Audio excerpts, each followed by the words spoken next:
Intro.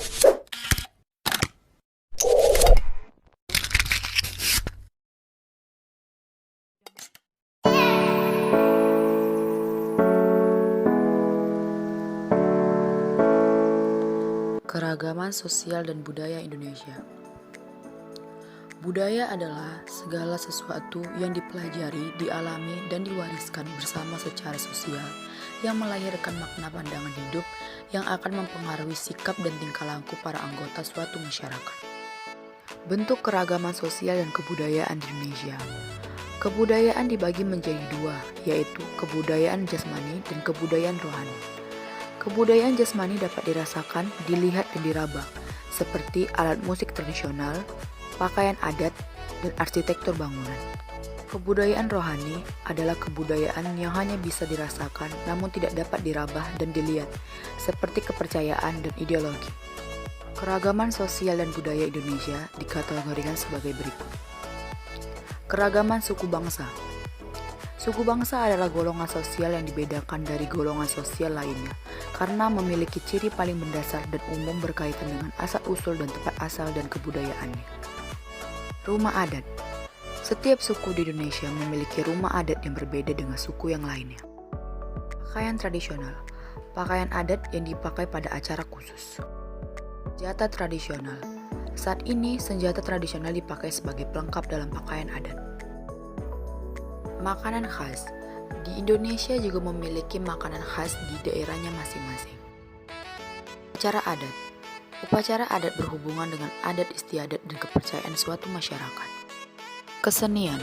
Bentuk-bentuk kesenian yaitu tarian tradisional, alat musik tradisional, seni pertunjukan, lagu daerah, dan cerita rakyat. Terakhir, ada keragaman religi. Di Indonesia terdapat 6 agama yang diakui oleh negara, yaitu Islam, Kristen, Katolik, Hindu, Buddha, dan Konghucu. Di setiap agama memiliki hari raya masing-masing, seperti Hari Raya Idul Fitri dan Idul Adha untuk Islam, Natal untuk Kristen, Paskah untuk Katolik, Nyepi untuk Hindu, Waisak untuk Buddha, dan Cap Gome untuk Konghucu. Kekayaan alam Indonesia. Indonesia adalah negara kepulauan yang memiliki banyak pulau, budaya, suku, dan bahasa. Tetapi di samping itu, Indonesia menyimpan banyak kekayaan alam yang tidak dimiliki oleh negara lainnya. Yang pertama, pulau. Indonesia memiliki jumlah pulau terbanyak di dunia yang menurut kajian Citra Satelit berjumlah 18.306 pulau. Pulau yang sudah diberi nama ada 7.870, sedangkan yang belum diberikan nama berjumlah 9.634 pulau. Yang kedua, bahasa. Lebih dari 583 bahasa yang berada di Indonesia. Tetapi, bahasa nasional Indonesia adalah bahasa Indonesia. Walaupun Indonesia memiliki banyak bahasa, tetapi bahasa Jawa adalah bahasa yang paling banyak dipakai atau digunakan dalam kehidupan sehari-hari. Yang ketiga, ada candi. Di Indonesia memiliki candi terbesar di dunia yaitu Candi Borobudur. Candi Borobudur merupakan candi Buddha yang berdiri sekitar 800 sebelum Masehi dan jumlah patung yang berada di Borobudur adalah 504 patung Buddha. Yang keempat, negara maritim terbesar di dunia. Di Indonesia memiliki luas laut 93.000 km. Panjang pantainya pun sekitar 81.000 km. Atau 25% panjang pantai yang ada di seluruh dunia. Selain itu, Indonesia juga memiliki terumbu karang yang sangat banyak dan semuanya indah. Yang terakhir, memiliki binatang purba. Indonesia menyimpan banyak kekayaan alam yang tak ternilai harganya. Salah satunya adalah kita memiliki hewan purba yang masih hidup, yaitu komodo. Komodo adalah hewan kadal raksasa yang hidup di Pulau Komodo. Dan sekarang komodo masuk dalam 7 keajaiban dunia.